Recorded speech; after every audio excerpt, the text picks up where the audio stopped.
നിങ്ങളെന്താ ദില നടക്കണോ? നിങ്ങളൊന്നും അറിഞ്ഞിട്ടില്ലേ? കുറെ ആൾക്കാരെ ഇന്നോട് അറിഞ്ഞിട്ടില്ല ചോദിച്ചു. എത്ര നടക്കുന്ന നാട്ടില് അവർക്ക് പറയാൻ സൗകര്യം ഉണ്ടെങ്കിൽ പറഞ്ഞോണ്ട്. നിങ്ങൾ അറിഞ്ഞിട്ടുണ്ടോ? നിങ്ങൾ ഇന്ന കളിയാക്കില്ലോ. ഇത് സൗകര്യം ഉണ്ടെങ്കിൽ പറഞ്ഞാൽ മതി. ഇതിന്റെ പണിയെത്തി നോക്കാം. എല്ലാം എന്താന്നില്ല. കോയൊക്കെ വരുന്നുണ്ട്. ഇനി ആരും അതിനെ പറ്റി ഇത്തുമുണ്ട് കേട്ടോ. കുഞ്ഞുട്ടിയെ എന്താണ് എല്ലാവരും ഇങ്ങനെ അറിഞ്ഞോ ചോദിച്ചിട്ട് ഇജ്ജല്ലോ അറിഞ്ഞോ? ഞാൻ ഒന്നും അറിഞ്ഞില്ല കോയാക്ക. നിങ്ങൾ എന്തെങ്കിലും അറിഞ്ഞാൽ അമ്മക്കിട്ട് പറഞ്ഞല്ലോ. നിങ്ങൾ ഒന്നും പറഞ്ഞാ ഇച്ചെല്ലാം പറഞ്ഞു എന്റെ ചെങ്ങായിന്റെ അപ്പുണ്ണി ഓച്ച് തത്ത പറഞ്ഞ മാതിരി പറഞ്ഞുതരും. അന്നാ നിങ്ങൾ അങ്ങനെ ചെല്ലി എത്ത് പാപ്പാനെ തക്കത് കൂട്ടിയിട്ടുണ്ട്. അപ്പുണ്ണിയെ കാല് ചൂടാകുക. ഒരു കാര്യം നോക്കാണ്ട് അവിടെ ഇരിക്കുക. നോക്കട്ടെ എന്തേ? ഏത് കാലാ?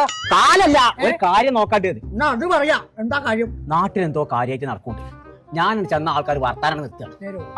കാണുമല്ലോ അറിഞ്ഞോ ചോദിച്ചാണ്. അരിഞ്ഞോ എന്നാണെങ്കിൽ താനൊന്ന് ഭയക്കണം. അരിഞ്ഞോ എന്നല്ല ചോദിച്ചത്, അറിഞ്ഞോന്നാണ്. ഞാനൊന്ന് നോക്കട്ടെ.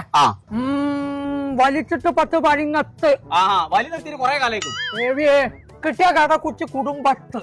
അപ്പൊ കുടുംബത്തിനാണ് ഇപ്പൊ കിട്ടിയിരിക്കുന്നത്. താനൊന്നും ഉണ്ടാക്കോ? മർമ്മത്തിനിട്ട് പണി കൊത്ത്.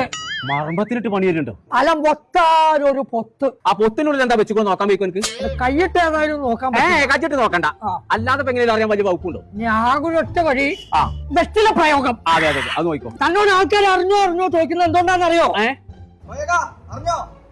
അറിഞ്ഞു കൊടുക്കണേ. പോയി അറിഞ്ഞോന്ന് ചോദിച്ചതിന്റെ അർത്ഥം എന്താണെന്നറിയോ? എന്താണ് അതിനെ അറിയേണ്ടത്? എന്നാ കേട്ടോ, ജനങ്ങൾ ഒന്നാക്കി ജാമ് ജൂമാക്കാൻ പോവാ. എനിക്ക് മനസ്സിലാവുന്ന കോലത്തിലൊന്ന് പറഞ്ഞു തരൂ. എടോ, ജാം ജൂമിലാതാ പെരുന്നാളനുബന്ധിച്ച് പിടുത്തം വിട്ട് ഓഫർ കൊടുക്കണോ? പടച്ചോനെ എപ്പോ? 25-ാം തീയതി തൊട്ട് 3-ാം തീയതി വരെ. ദൈവം, ഇമ്മാതിരി ഓഫർ ഞാനിത് അറിഞ്ഞിട്ടില്ലല്ലോ. ഞമ്മടിയാ വേഗങ്ങൾ മാറ്റാ.